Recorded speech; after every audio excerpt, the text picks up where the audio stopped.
Shalom jemaat yang terkasih dalam Tuhan. Saya ingin menceritakan sebuah kisah.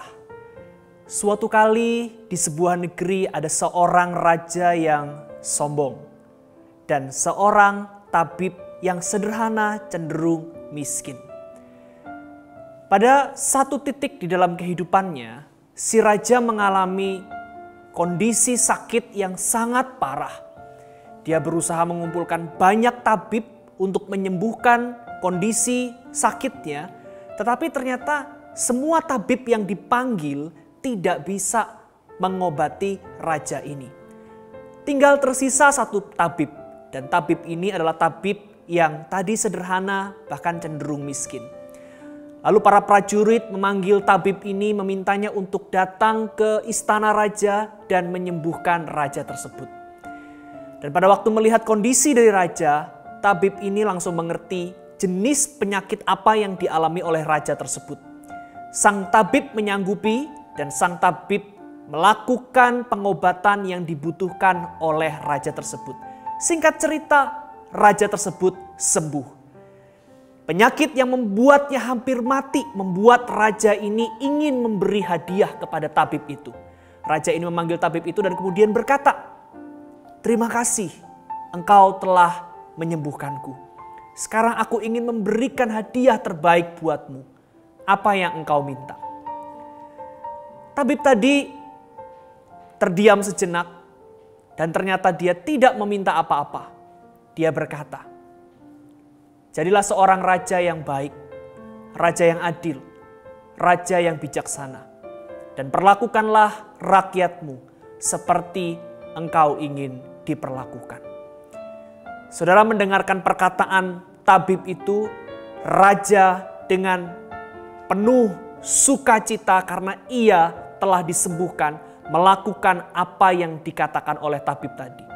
Raja tadi merasa bahwa dia tidak hanya diberikan kesempatan kedua untuk hidup, tetapi dia diberikan kesempatan kedua untuk menjadi lebih baik. Saudaraku, Tuhan Yesus Kristus hadir ke dalam dunia, mati di kayu salib, menanggung dosa kita, supaya kita menjadi orang yang dibenarkan di hadapan Allah. Sesungguhnya menyatakan kepada diri kita bahwa tanpa pengorbanannya kita bukan apa-apa, kita bukan siapa-siapa. Dan di dalam Dia, di dalam pengorbanannya, di dalam Tuhan kita Yesus Kristus, kita diberikan kesempatan selagi kita hidup dalam dunia ini untuk melakukan apa yang baik, apa yang indah, dan memuliakan nama Tuhan. Saudara terkasih dalam Tuhan, Efesus pasal yang kedua menyebutkan sebelum kita ada dalam Kristus, kita adalah orang-orang yang mati oleh karena dosa dan pelanggaran kita. Tetapi ketika kita di dalam Kristus, kita adalah orang yang memiliki hidup. Dan hidup yang kita miliki itu adalah hidup yang kemudian dikatakan melakukan pekerjaan baik yang telah Allah tetapkan sebelumnya. Efesus pasal 2 ayat yang ke-10 firman Tuhan berkata, "Karena kita ini buatan Allah, diciptakan dalam Kristus Yesus." Ayat sebelumnya ayat 8 dan 9 berkata, "Oleh kasih karunia kita diselamatkan oleh iman." Iman kepada Tuhan Yesus Kristus. Keselamatan itu saudara pada akhirnya membuat kita di dalam natur hidup kita yang baru ini dimampukan untuk melakukan pekerjaan yang baik.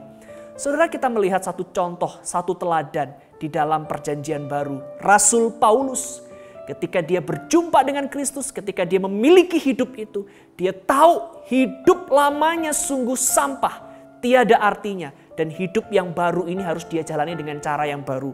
Karena itu Rasul Paulus kemudian berkata di Filipi pasal yang ke-1 ayat yang ke-21. "Karena bagiku hidup adalah Kristus dan mati adalah keuntungan. Tetapi jika aku harus hidup di dunia ini, itu berarti bagiku bekerja memberi buah." Saudara, kalau kita diberi kesempatan hidup saat ini oleh Tuhan, terlebih lagi kita diberi kesempatan untuk hidup di dalam jaminan keselamatan yang telah Allah sediakan bagi kita melalui Tuhan Yesus Kristus. Itu artinya selagi kita hidup dalam dunia ini, hidup yang kita jalani adalah hidup dalam makna kesempatan untuk memberi buah, untuk melayani Tuhan. Bagaimana kita hidup memberi buah, hidup melayani Tuhan di dalam kehidupan ini. Saudara, ada banyak hal yang bisa kita kerjakan. Tetapi ringkasnya kita dapat katakan kita bisa melayani Tuhan melalui 3D. Yaitu doa, dana, dan daya. Saudara dapat melihat kitab Korintus untuk melihat konteks ketiga hal ini tadi. 3D, doa, dana, dan daya. Bagaimana jemaat Korintus itu melakukan 3D ini, dinasehati untuk melakukan 3D ini atau melihat contoh teladan tentang doa, dana, dan daya. Jemaat Korintus dinasehati untuk boleh menjadi jemaat yang murah hati. Memberikan apa yang dimiliki dalam bentuk bantuan, sumbangan, dana kepada jemaat yang membutuhkan. Pada dasarnya bantuan itu tidak didasarkan atas seberapa kayanya seseorang atau seberapa mampunya seseorang. Tetapi itu lebih kepada seberapa hati kita ini mengerti apa yang dimiliki itu adalah sebuah tanggung jawab daripada Tuhan untuk boleh dipakai melayani Tuhan. Jadi uang kita, apa yang kita miliki, semuanya ini milik Tuhan. Dan kita harus bisa bertanggung jawab menggunakannya untuk hormat kemuliaan nama Tuhan. Di dalam kitab Korintus juga ternyata jemaat Korintus adalah jemaat yang berdoa untuk pelayanan. Doa itu adalah hal yang sangat penting di dalam kehidupan kita orang-orang Kristus, pengikut Tuhan Yesus Kristus.